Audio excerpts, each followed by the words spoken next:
أهلا بكم في محاضرة جديدة من كورس Object Oriented Programming in C++.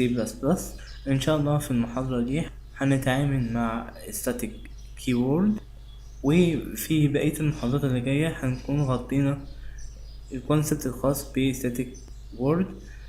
هنتعرف على ايه هي Static Word، بنستخدمها ليه، وازاي نتعامل معاها مع الفيلدز او الفانكشنز، وانه الاحسن اذا كان ممكن نخليها private او public او ممكن نخليها constant.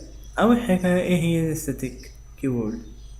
هي عبارة عن keyword موجودة في لغة C++، بنستخدمها عشان نقدر نعمل manage للobject جوه الميموري. بمعنى زي ما شايفين قدامكم دلوقتي ان عندنا كلاس اسمه static example. عندنا fields ياما جواه، عندنا IG، عندنا name، makes، بين كود. الكلام ده بيمثل في الميموري بالشكل ده، ادي الاوبجكت وده الاي دي والنيم والماكس والبين كود. بمعنى ان هو اخد الكلاس على انه بلوك وحطه كله في الميموري، وبدأ ان هو يقسم البلوك باحجام مختلفة علشان يدي لكل فيلد المساحة المخصصة ليه، إذا كان هو integer، إذا كان كلاس تاني شبه السترينج، إذا كان دبل أو شورت. الكلام ده حصل لما عملنا object واحد بس. تخيل معايا كده لو احنا عملنا array، والarray دي فيها 100 element، وال100 element دول هما عبارة عن objects من static example. ممكن الميموري يكون شكلها عامل ازاي؟ هيكون في 100 اوبجكت محجوز في الميموري بنفس الشكل ده، بنفس حجم الاوبجكت الاول. انا برضه معرفتش يعني الستاتيك كيورد دي بتعمل ايه. الستاتيك كيورد دي لما احنا بنبدأ ان احنا نحطها للفيلد او الفانكشن، نقدر ان احنا نستدعي الفيلد او الفانكشن من غير ما نعمل اوبجكت. يعني بنوفر مساحة جوه الميموري، وكمان تقدر ان انت تستخدم اي فيلد واي فانكشن من غير ما تعمل اوبجكت، وده بيسهل عليك كتابة الكود وبيسرع عملية الكومبايليشن، بيسرع من كتابة الكود. ازاي بنتعامل مع الستاتيك كيورد؟ تعال ندخل على المثال ده. اول حاجة هنتعامل مع الستاتيك كيورد على اساس انها public. هنتعامل مع الفيلد الاول، بعدين نبدأ نتعامل مع الفانكشنز. اول حاجة يعني انا استفدت ايه برضو لما عملت static keyword؟ انت قلت لي احنا كده هنقلل من الاوبجكتس، فهنقلل من المساحة الموجودة في الميموري. تمام اوي. ازاي؟ تخيل معايا كده ان الكلاس ده مفهوش غير السترينج نيم والشرط بين. طب ازاي؟ والاي دي والماكس هنوديهم فين؟ الاي دي والماكس هيكونوا في بلوك خاص بيهم، هو حاجة اسمها shared location.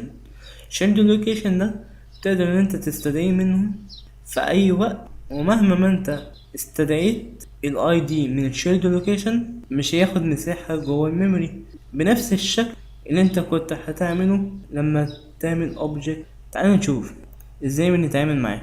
اول حاجة انا هخلي integer ig كبابليك فيلد. اول حاجة ازاي هنكتب متغير او فيلد static؟ عن طريق ان احنا نكتب كلمة static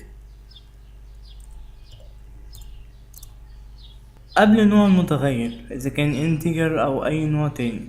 تعالى كده نشوف، نعمل كومنت على الاوبجكت ده ونستدعي الفيلد اللي احنا قلنا عليه اللي هو static. بنستدعيه ازاي لو هو public؟ اول حاجة بنكتب اسم الكلاس static example، بعدين بنبدأ ان احنا نكتب two columns بالشكل ده، ودي حاجة بنسميها scope. بعدين بنختار الاي دي وبنديله كمان قيمة. تعالى كده نعمل سي اوت للي احنا عملناه ده ونشوف اللي يحصل. نقول عليه static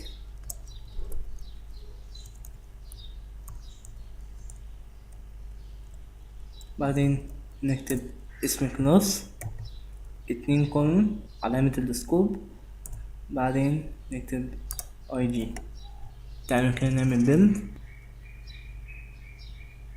طيب تمام، هو حصل فيه غلط بس عشان احنا مكناش معرفين. عملنا له هنا declare جو كلاس بس ما عملناش initialize دي. مينفعش ان احنا نعمل initialize ل static member جوه المين فانكشن، لازم ان احنا نعمله initialize خارج المين member، لازم يكون قبليه بالشكل ده.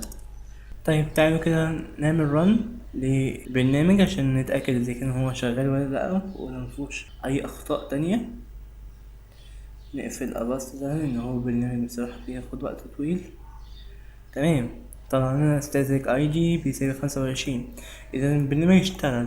يبقى احنا قلنا ان static هي عبارة عن keyword بنستخدمها مع الفيلدز، وهنستخدمها مع function ان شاء الله في المحاضرة اللي جاية.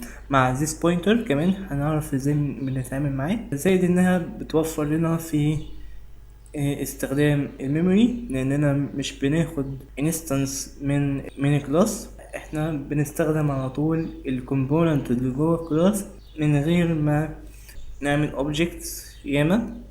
بس لازم طبعا نكون عاملين لها declare جوه كلاس، وكمان نكون عاملين لها initialize برا المين فانكشن. تمام كده نكون خلصنا المحاضرة النهاردة.